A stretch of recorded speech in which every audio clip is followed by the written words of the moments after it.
آج کل social media پر ایک شور ہے کہ نشانیاں پوری ہو گئی ہیں اور مہدی صاحب آئے کہ آئے، امام مہدی صاحب آئے کہ آئے۔ کچھ جماعتیں انہوں نے قوم کو اس انتظار میں لگایا ہوا ہے کہ بس تم خاطر جمع رکھو، مہدی صاحب آئے کہ آئے۔ علامتیں جمع ہو چکی ہیں۔ عزیز بھائیوں، ان کی علامتیں کوئی جمع نہیں ہونی، نہ ان کی کوئی آنے کی علامتیں ہیں۔ جیسے کئی علاقوں میں اس بات سے دھوکہ دیا جاتا ہے کہ امریکہ نے بتا دیا ہے کہ کل شام کو زلزلہ آئے گا۔ میں سو رہا تھا، رات 2 بجے جماعت کے لوگ آئے، کہنے لگے بھائی تم سو رہے ہو، ابھی زلزلہ آنے میں تھوڑا وقت رہ گیا ہے۔ اور سارا گاؤں روڈ پر، اور پیچھے سے چوریاں ہو رہی تھی۔ تو میں اٹھا اور اس بھائی کو کہا کہ زلزلے کو وقت سے پہلے بتانے کا آج تک کوئی آلہ پیدا نہیں ہوا ہے پوری دنیا میں، اس لیے تم بھی جا کر سو جاؤ۔ مہدی صاحب کے بھی آنے سے پہلے کیا علامتیں ہوں گی، ایسی کوئی بات نہیں۔ ہاں، یہ فرمایا رسول اللہ صلی اللہ علیہ وسلم نے کہ جب ظلم زیادہ ہو جائے گا وہ آئیں گے، یا امت میں انتشار بہت ہوگا تو وہ آئیں گے۔ تو یہ انتشار کوئی آج سے ہے اور یہ ظلم کوئی آج سے ہے؟ ہاں، ان کے آنے سے ایک دن پہلے تک کسی کو نہیں پتا ہوگا، اس کو خود کو نہیں پتا ہوگا کہ میں مہدی ہوں۔ ان کے آنے سے ایک دن پہلے تک کسی کو نہیں معلوم ہوگا، اس کو خود کو معلوم نہیں ہوگا کہ میں مہدی ہوں۔ ہمارے ہاں کسی نے امام غائب کیا ہوا ہے، بولے وہ حاضر ہونے والا، نکلنے والا ہے۔ بس 2 بندے غائب ہیں، یا 2 بندے 3 بندے جن کے آنے کا انتظار ہے۔ ایک حضرت مہدی صاحب ہے، ایک حضرت عیسیٰ علیہ السلام ہے، اور ایک دجال ہے کانا۔ دجال خراسان سے نکلے گا۔ خراسان یہ ایران میں ہے۔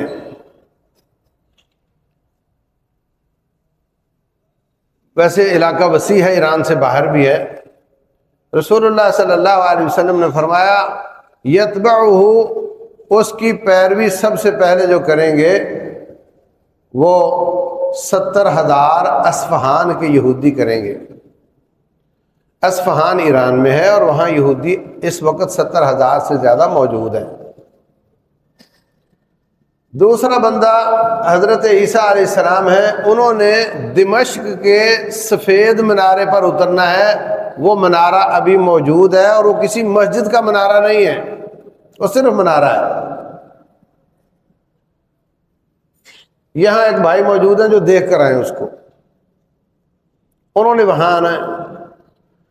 تیسرا بندہ حضرت مہدی ہے، انہوں نے، اللہ تعالیٰ کے رسول علیہ الصلوۃ والسلام فرماتے ہیں یصلحہ اللہ فی لیلہ، ایک رات پہلے تک کوئی امکان نہیں ہوگا اس کا کہ یہ مہدی بننے والے ہیں۔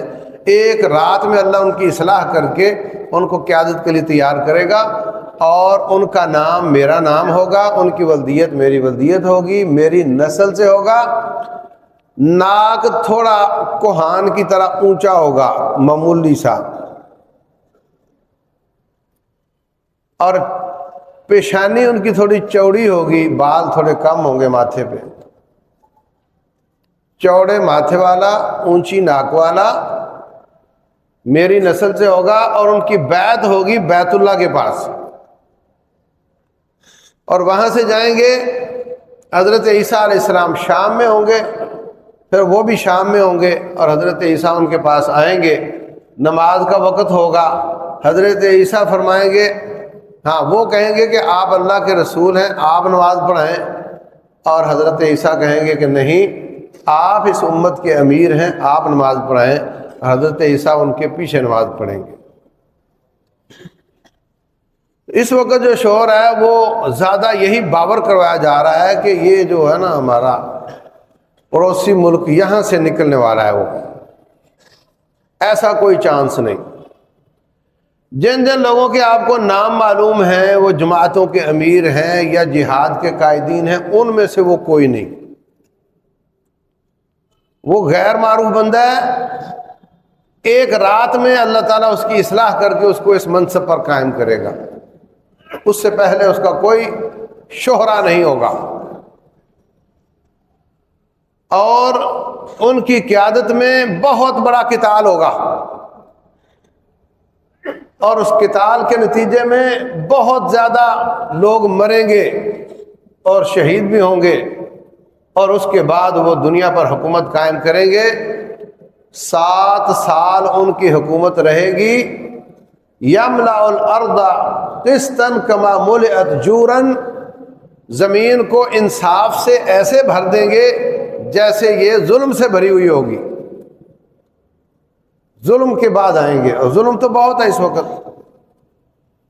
اور ان کے آنے کے بعد پھر بڑی بڑی نشانیاں آنا شروع ہو جائیں گی۔ جیسے میں نے بتایا حضرت عیسیٰ آئیں گے، حضرت عیسیٰ علیہ السلام کے ہوتے ہوئے اچانک شور ہوگا، حضرت عیسیٰ بھی جہاد کر رہے ہوں گے، جہاد کی قیادت کر رہے ہوں گے۔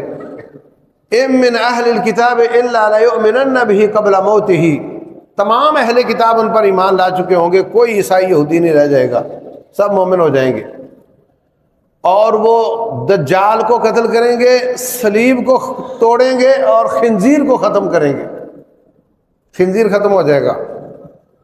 دجال ان کے جسم کی خوشبو پاتے ہی پگھلنا شروع ہو جائے گا، اور یہودی اس کے ساتھ ہوں گے، یہودیوں کے ساتھ ان کا مقابلہ ہوگا، اور شدید لڑائی ہوگی، حتیٰ کہ رسول اللہ صلی اللہ علیہ وسلم فرماتے یہ یہودی درختوں اور پتھروں کے پیچھے چھپتے پھریں گے، اور درخت اور پتھر بول بول کر کہیں گے ھذا یہودی ورائی فاقتلہ، اے مسلمان مجاہد یہ دیکھ میرے پیچھے ایک چھپا ہوا ہے، مار اس کو۔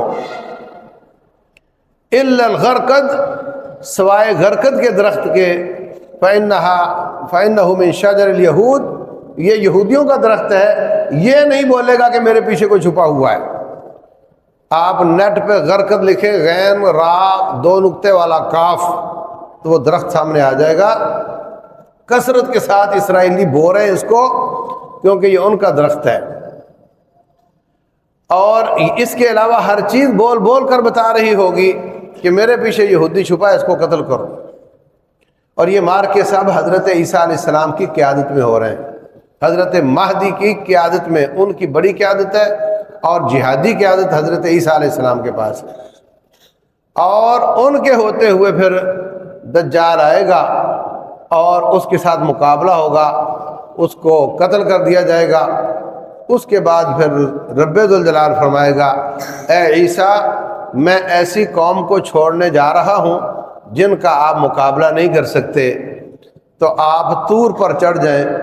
حضرت عیسیٰ علیہ السلام اپنے ساتھیوں کو لے کر طور پر چڑھ جائیں گے، اور پھر اللہ یاجوج اور ماجوج کو چھوڑ دے گا، اور وہ لاکھوں شاید کروڑوں کی تعداد میں آئیں گے، اتنی زیادہ کثرت میں ہوں گے، ہیں وہ آدم زادے ہیں۔ رسول اللہ صلی اللہ علیہ وسلم نے فرمایا کہ جو سورہ کہف میں تذکرہ ہے، سورہ کہف کے آخر میں، کہ ان کے اور باقی انسانوں کے بیچ میں ذوالقرنین نے دیوار بنا دی تھی لوہے اور تانبے کی، وہ اس کو چاٹ چاٹ کر اس میں سوراخ کرتے ہیں۔ ایک دن آپ گھبرائے ہوئے تشریف لائے، فرمایا ویل للعرب من شر قد اقترب، عربوں کے لیے بربادی ہو گئی، ایک شر بڑی قریب آ گئی۔ آج یاجوج ماجوج نے اپنی دیوار میں اتنا سوراخ کر لیا ہے، شہادت کی انگلی کو گول کر کے انگوٹھے کے درمیان میں لگایا، فرمایا اتنا سوراخ کر لیا ہے یاجوج ماجوج نے اپنی دیوار میں، وہ بہت بڑی شر ہوگی، ان کا مقابلہ کوئی نہیں کر سکے گا۔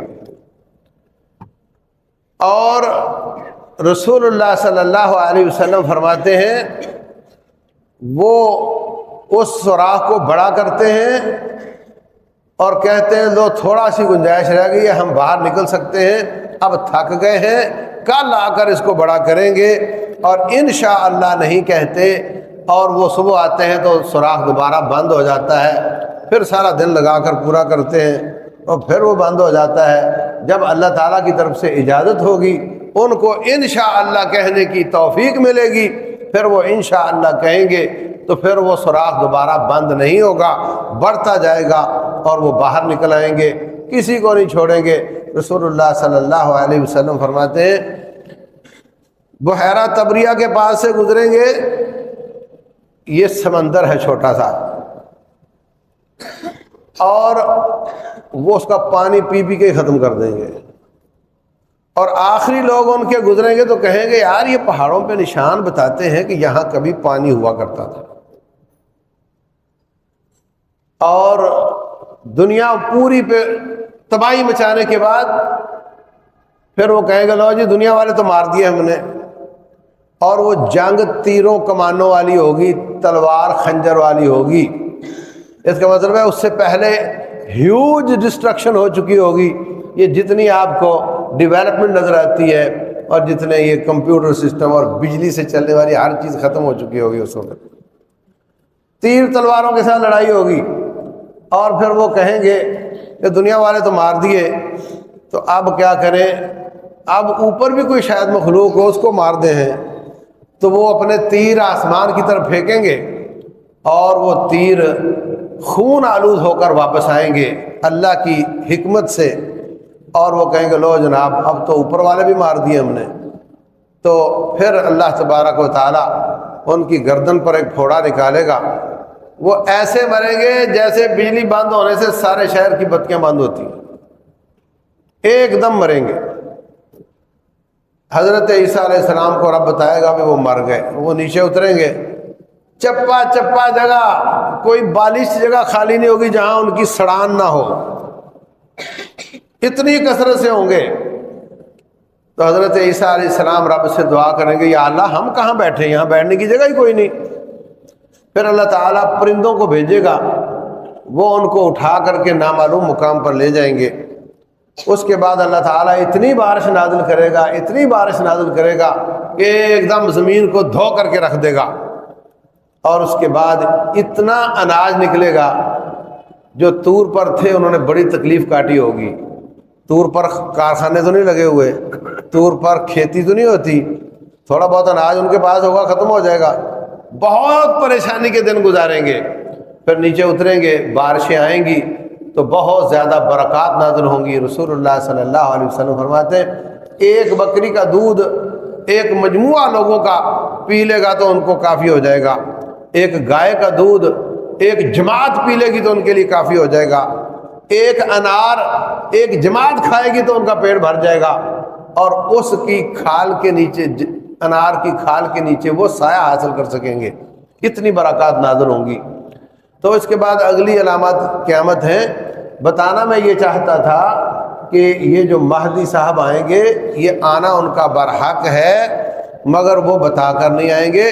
ان کے آنے کی سب سے بڑی نشانی ہوگی کہ وہ غالب آ رہے ہوں گے، جہاد کر رہے ہوں گے، اور یہ جو علامات میں نے عرض کی ہیں یہ ان میں پائی جاتی ہوں گی۔ کئی لوگوں نے دھوکہ دیا۔ سن 1969 میں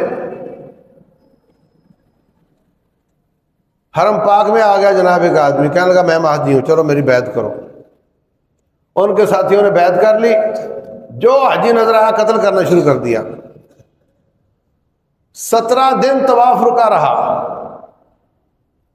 پھر وہ لوگ تہ خانے میں گھس گئے۔ پھر ضیاء الحق صاحب نے یہاں سے فوج بھیجی، انہوں نے وہاں سے ان کو نکالا، پھر وہ میناروں پہ چڑھ گئے، اوپر سے طواف کرنے والوں کو گولی مارتے تھے، پولیس کو گولی مارتے تھے، اور آخرکار ان کو پکڑ لیا گیا اور ان کو ختم کر دیا گیا۔ تو یہ اس طرح کا نہیں ہوگا سین کہ وہ مہدی صاحب ہو اور پولیس اور فوج سے ختم ہو جائیں۔ بلکہ وہ ان کی سب سے بڑی نشانی یہ ہوگی کہ وہ بڑھتے ہی چلے جائیں گے، بڑھتے ہی چلے جائیں گے اور غالب آ جائیں گے۔ تو اس طرح کے دھوکے بازوں سے دھوکہ نہیں کھانا، یہ ان کی علامات ہیں۔ اور اس کے علاوہ جو دعویٰ کرے گا وہ جھوٹا ہوگا۔ اللہ تبارک و تعالی سمجھنے اور عمل کرنے کی توفیق دے۔